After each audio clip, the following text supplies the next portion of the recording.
Hi guys, welcome to my YouTube channel. आज का topic Android का एक फंडामेंटल और इम्पॉर्टेंट कॉन्सेप्ट है ऑन बैक प्रेस। आप सबने नोटिस किया होगा कि कभी कभी बैक बटन प्रेस करने पर एक्टिविटी क्लोज होती है, कभी फ्रेगमेंट बैक स्टैक से रिमूव होता है और कभी कस्टम हैंडलिंग की ज़रूरत पड़ती है। तो इस वीडियो में हम सब कुछ डिटेल में देखेंगे, जैसे कि ऑन बैक प्रेस का इंटरनली वर्क कैसे होता है, डिफरेंट रियल वर्ल्ड सिनेरियो में इसका यूज़ कैसे होता है, fragment dialogues bottom sheet navigation component में कैसे हैंडल करते हैं, live debugging and visual explanation भी होगी। तो इस वीडियो को मैं दो पार्ट में डिवाइड करूंगा। पहले पार्ट में हम एक्टिविटी के बैक प्रेस के बारे में समझेंगे और सेकंड पार्ट में हम फ्रेगमेंट के बैक स्टैक के बारे में बात करेंगे। सबसे पहले समझते हैं कि बैक प्रेस का डिफ़ॉल्ट बिहेवियर क्या होता है। जब हम बैक बटन प्रेस करते हैं तो एक्टिविटी स्टैक का कॉन्सेप्ट काम करता है। तो एक्टिविटी स्टैक क्या होती है, पहले ये समझते हैं। एंड्रॉयड एक बैक स्टैक या यूं कह लें एक्टिविटी स्टैक मेंटेन करके रखता है, जो एक स्टैक डेटा स्ट्रक्चर की तरह काम करता है।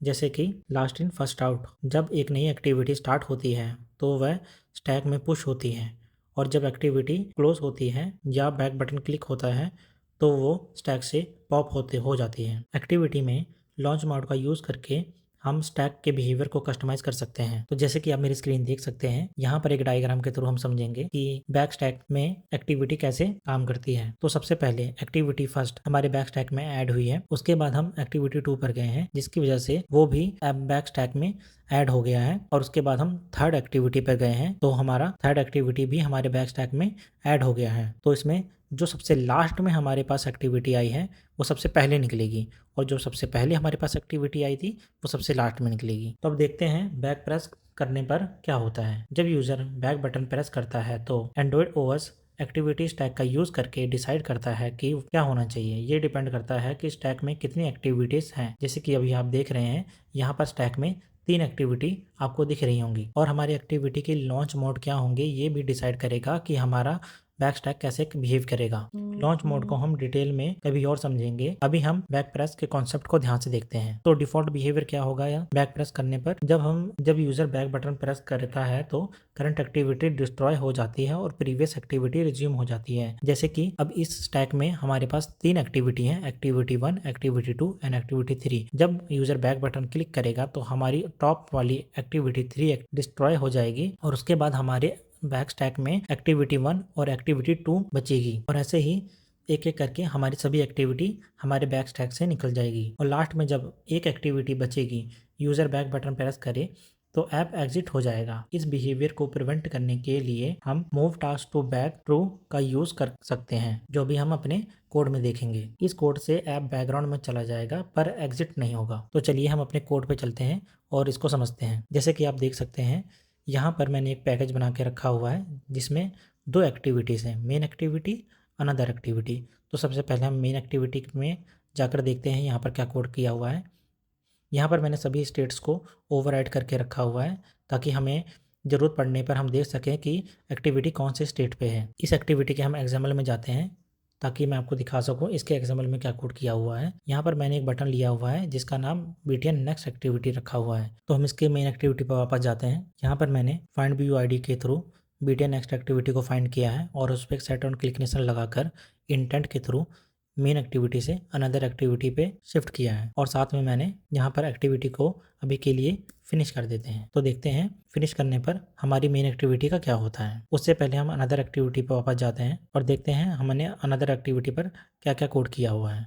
यहाँ पर भी मैंने अपने सभी स्टेट्स को ओवरराइड करके रखे हुए हैं, और इससे एग्जाम्पल में मैंने कुछ नहीं किया हुआ, सिर्फ एक बैकग्राउंड कलर दिया हुआ है ताकि आपको पता लगे कि हमारी मेन एक्टिविटी से अनदर एक्टिविटी पर शिफ्ट हो चुका है। तो अब यहाँ पर अब ध्यान दीजिए, जब मैंने बीटीएन नेक्स्ट बटन पर क्लिक किया है तो मैंने यहाँ पर फिनिश का यूज़ किया है। फिनिश करने से ये होगा कि हमारी मेन एक्टिविटी पूरी तरह से डिस्ट्रॉय हो जाएगी और हमारी अनदर एक्टिविटी हमारे सामने आ जाएगी, और उस पर जाकर हम अगर बैक बटन क्लिक करते हैं तो वो सीधा ऐप को एग्जिट कर देगा। तो चलिए मैं आपको इसको एमुलेटर में दिखाता हूँ। जैसे कि हमारी ये मेन एक्टिविटी हमें आपको दिख रही है, यहाँ पर मैं लॉग भी ओपन कर लेता हूँ ताकि जरूरत पड़ने पर हम अपने लॉग्स भी देख सकें। तो मैं अपने नेक्स्ट बटन पर क्लिक करता हूँ, और जैसे ही मैं नेक्स्ट बटन पर क्लिक करूंगा तो हमारा ये वाला कोड चलेगा। नेक्स्ट बटन पर मैंने क्लिक किया, हमारी अनदर एक्टिविटी हमारे सामने आ गई है। यहाँ पर आप देख सकते हैं कि हर एक का स्टेट लॉग प्रिंट हो रहा है। अब हम अपनी अनदर एक्टिविटी पर आ चुके हैं। अभी के लिए मुझे नहीं लगता लॉग की ज़रूरत है। अगर आप एक्टिविटी और फ्रेगमेंट के लाइफ साइकिल के बारे में डिटेल में समझना चाहते हैं, मैंने पहले ही एक वीडियो बनाई हुई है, आप जाकर उसे चेक कर सकते हैं, जिससे आपको इस वीडियो को समझने में आसानी होगी। तो चलिए हम अपने अनदर एक्टिविटी पर वापस आते हैं। यहाँ पर मैं अब बैक बटन क्लिक करूंगा। उससे पहले मैं आपको लॉग में कुछ दिखाना चाहता हूँ। जब हमने मेन एक्टिविटी से अनदर एक्टिविटी पर शिफ्ट किया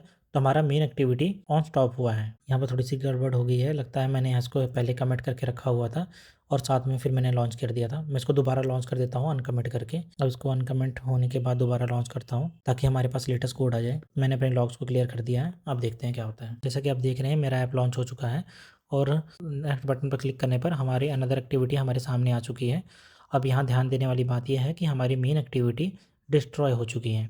वो इसलिए हुआ है क्योंकि यहाँ पर फिनिश यूज़ हुआ है। अगर हम फिनिश का यूज़ नहीं करते तो ऑन स्टॉप तक ही रहता, वो डिस्ट्रॉय नहीं होता है। अगर मैं अब बैक बटन क्लिक करता हूँ तो यह ऐप को एग्जिट कर देगा। जैसा कि आप देख रहे हैं इससे ऐप एग्जिट हो चुका है। अगर मैं इसको कमिट करके दोबारा से लॉन्च करता हूँ, जैसा कि बाय मिस्टेक मुझसे पहले हो गया था, तो अब देखते हैं क्या होता है। पहले मैं लॉग को क्लियर कर देता हूँ। जैसा कि आप देख रहे हैं मेरा ऐप दोबारा से लॉन्च हो चुका है। अब मैं नेक्स्ट बटन पर क्लिक करता हूँ तो देखना मेन एक्टिविटी इस बार डिस्ट्रॉय नहीं होगी। ये देखिए मेन एक्टिविटी इस बार डिस्ट्रॉय नहीं हुई, ऑन स्टॉप तक ही गई है। अगर मैं अब बैक बटन पर क्लिक करता हूं तो हमारी प्रीवियस स्क्रीन हमें दिखाई देगी। अब देखिए इस स्क्रीन से अगर हम बैक बटन पर क्लिक करेंगे तो बाहर निकल जाएंगे, पर यहाँ देखिए मैंने कोड किया हुआ है ऑन बैक प्रेस और जिसमें मैंने मूव टास्क टू बैक को ट्रू रखा हुआ है। इससे हमारा ऐप बैकग्राउंड पे चला जाएगा लेकिन एग्जिट नहीं होगा। जैसे कि अभी मैं आपको दिखाता हूँ करके। ये हमारी मेन एक्टिविटी की स्क्रीन है। अब मैं इस पर बैक बटन क्लिक कर रहा हूँ तो देखिए हमारी मेन एक्टिविटी का ऑन स्टॉप कॉल हुआ है, अभी भी ऑन डिस्ट्रॉय कॉल नहीं हुआ। उसकी वजह यह है कि मैंने मूव टास्क टू बैक को ट्रू रखा हुआ है। अब मैं दोबारा से अगर मैं अपने ऐप को ओपन करता हूँ तो ऑन रीस्टार्ट से ऐप चालू होगा। ये देखिए मेन एक्टिविटी ऑन रीस्टार्ट इस बार कॉल हुआ और उसके बाद हमारा सेम फ्लो चलेगा। इसी तरह आप एक्टिविटी को प्रिवेंट कर सकते हैं। इसके लिए आप मूव टास्क टू बैक को ट्रू रख सकते हैं, व्यू मॉडल का यूज़ कर सकते हैं, या फिर सेट रिटेन इंस्टांस को ट्रू रख सकते हैं। तो अभी के लिए अगर मैं ये वाला कोड हटा के दोबारा से जल्दी से लॉन्च करके आपको दिखाता हूँ तो आपको डिफरेंस पता लगेगा। मैं इसको दोबारा से लॉन्च करता हूँ, लॉग्स को क्लियर कर देता हूँ और अपने फिजिकल डिवाइस को यहाँ पर दिखा देता हूँ। अब ये जब फर्स्ट टाइम हमारी एक्टिविटी दोबारा लॉन्च हुई है तो हमारे बैक स्टैक में ये ऐड हो चुका है। अब हम नेक्स्ट बटन पर क्लिक करते हैं तो हमारी पहली एक्टिविटी से दूसरी एक्टिविटी पे शिफ्ट हो चुका है। अगर मैं बैक बटन क्लिक करता हूँ, अब इस बार मैंने फिनिश नहीं लगा के रखा हुआ, तो हमारी मेन एक्टिविटी दोबारा से हमें दिखाई देगी। और इसके बाद अब मैंने जो कस्टम हैंडलिंग की थी उसको मैंने हटा दिया है, तो अब हमारा ऐप सीधा एग्जिट हो जाएगा। अभी देख सकते हैं मेन एक्टिविटी का ऑन डिस्ट्रॉय कॉल हो चुका है। अगर आप अब दोबारा से अपने ऐप को ओपन करते हैं तो ये ऑन क्रिएट से स्टार्ट होगा। तो एक्टिविटी कब कब डिस्ट्रॉय होती है? जब यूज़र बैक प्रेस करता है, जब यूज़र फिनिश का यूज़ करता है, जब सिस्टम मेमोरी फ्री करने के लिए एक्टिविटी डिस्ट्रॉय करे, जब कॉन्फ़िगरेशन चेंजेस होती हैं जैसे कि स्क्रीन रोटेशन या डार्क मोड ऑन ऑफ करना। और एक्टिविटी कब डिस्ट्रॉय नहीं होती है उसके लिए मैंने आपको कोड दिखा ही दिया था। जब हम कस्टम बैक प्रेस में मूव टास्क टू बैक को ट्रू रखें तब, व्यू मॉडल का यूज़ करें तब, या सेट रिटेन इंस्टांस को ट्रू रखें तब।